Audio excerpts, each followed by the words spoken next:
All right, Viking fans, it's past midnight and it's Skull After Dark with your host, Dave from Minnesota Sports Talk. I want to talk a little camp report up next in 3, 2, 1.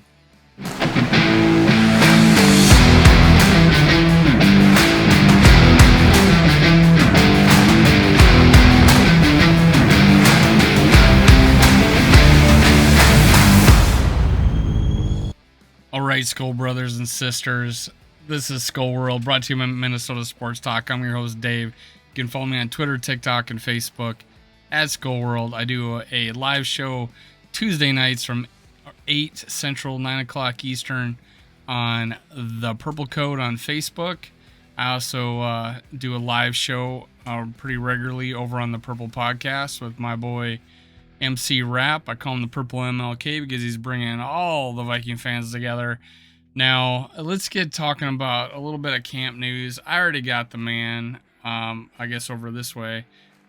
Justin Jefferson, he's my featured player on this show.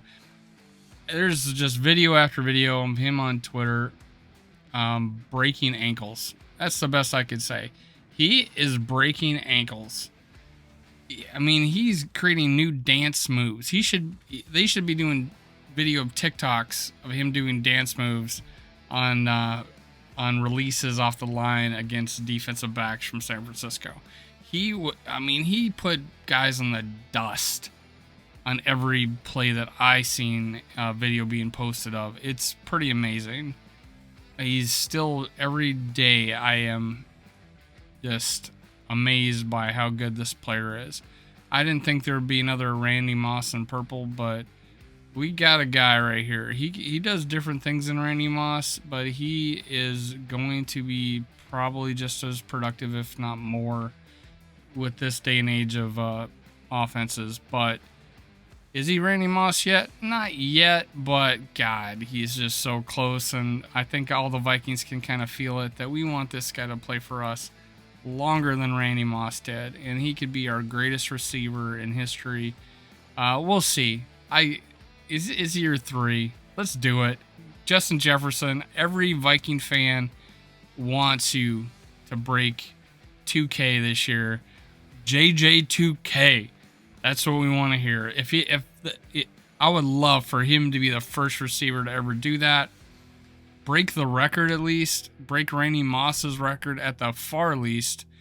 But everything is pointing up for Justin Jefferson, and today's practice was just beautiful on his part. I want to say other guys stood out. I saw Tristan Jackson look really good on a one-on-one drill. He just looks good. He looks like an NFL receiver, and I was impressed the way he played in the game. I have him, and if he's watched my 53 man, I just posted it earlier. I got him making the team, man. I got Tristan Jackson making the team. I got some guys I don't want to cut I have cutting. I'm putting situations out there like, hey, what if we didn't have a fullback, and what if we didn't have a back or a third quarterback on the 53? Who could we keep? Who would we like it better that we do not want to lose? There's a couple players. I'm not going to lie. There's a couple players. And I'll talk about that more in other videos. But the rest of this practice is Darius Smith. And apparently the defense, this front seven, played very well. I think they talked about 4 sacks of the day. I guess Darius Smith was all over the place. Great to hear. Great to hear. I mean, these guys look happy. That's the takeaway. They were excited about this. They were wanting to compete. They can't wait for this season to start. Our Minnesota Vikings have never been this motivated, this happy, this excited about football to start. And I can't tell you, I haven't been this excited in a while. I think I was probably pretty excited in 2018, but then tragedy struck. We lost our offensive line coach. I knew we didn't have the greatest offensive line to begin with. Then, that was just a tough, and we lost our offensive coordinator. But I was probably I am probably a little more optimistic than I was that year, or this year than I was that year. But I was pretty optimistic, so that's saying something. I'm pretty excited about the chances. The new 3-4, I'm pleasantly surprised that we're picking up as fast as we did. I think we've transitioned personnel-wise as fast as you could possibly do that for the 3-4 defense. There's some corners out there that are surprising me on how good they are or how well they're doing. Lewis Cine looks like everything everything he was in college. He is a very efficient, very focused, he's got great vision out there. He's super smart. Lewis Cine is going to be a number 1 draft pick. He's going to show why he's a number 1 draft pick. Now, Jordan Davis for Philly it was like my number 1 go get if we stayed at 12. However, the fact that Lewis Cine is as good as he is, Andrew Booth Jr. is as good as he is, and number 3, Ed Ingram becoming our starting right guard. He was number 1 reps today. Jesse Davis with the 2s. We have a starter in Ed Ingram, and we drafted him. Homegrown starting right guard. When is the last time you said, hey, we got a right guard that's going to be good? He's going to play multiple years for us. We're not going to have to look for anybody. There's no testing the waters. We got Ed Ingram, and he's going to lock that job up just like Christian Darrisaw did, just like Brian O'Neill did. Hopefully Cleveland does. And God, I'm not even going to talk about the center in this this video, but I know I have a listener that's a big Bradbury fan, and I'm giving him the benefit of the doubt, man. I want him to do good. I want him to be better. I want that anchor to be solid. He's a good run blocker. Let's make sure he's a smart. He can run that offensive line. Just add that pass protection in there, and we're good to go. We had a lot of good things happen in these practices. And another good thing is Greg the Leg, man. Our kicker is turning out to be pretty freaking solid. And it's just, just knowing he has that confidence, I think has been a big difference. That he is not worried about his job.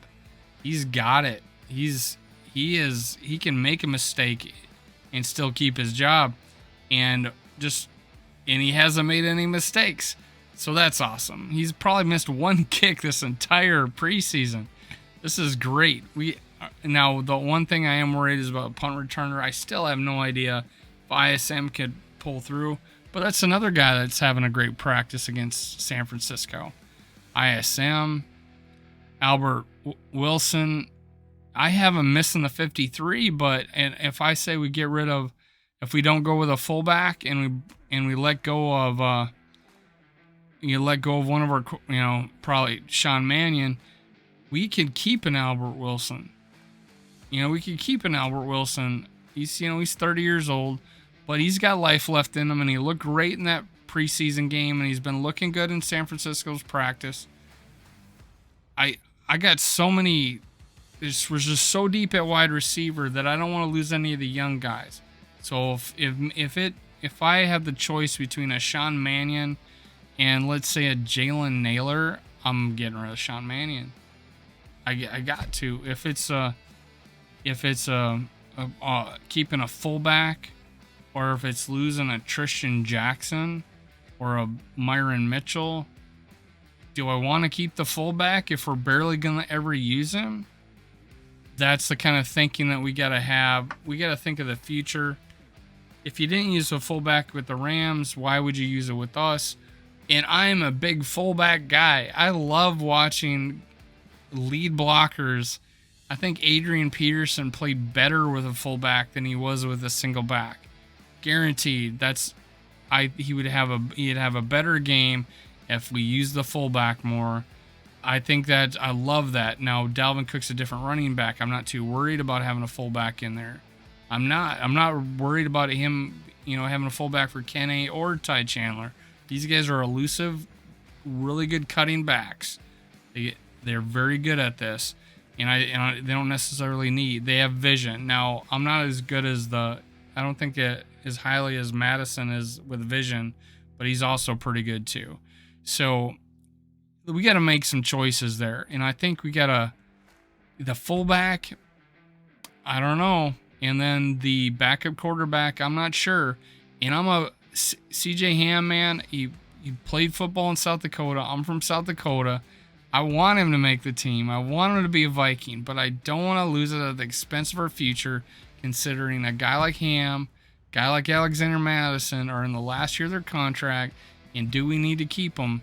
But hey, those are decisions made by smarter men than me. That's it for a little camp report after midnight. I'm gonna have more to say tomorrow about tomorrow's camp. I'll do a lot more in depth on it. We're gonna go live on Purple Pocket Podcast. Skull Live is what we call our show. This is Minnesota Sports Talk. The other show is on Purple Pocket Podcast. I'm also on the Purple Code on Facebook. They do archive on YouTube.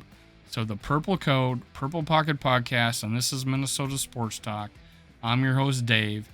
Follow me on TikTok, Twitter, and Facebook, Skull World. Make sure you hit subscribe, like, and leave a comment that will enter you in my contest. Leave some comments below. Let me know what you want me to talk about. I want to do videos from you. Fan-led show. Let's do it. See you next time. Skull Vikings. I'm out. Cue the music.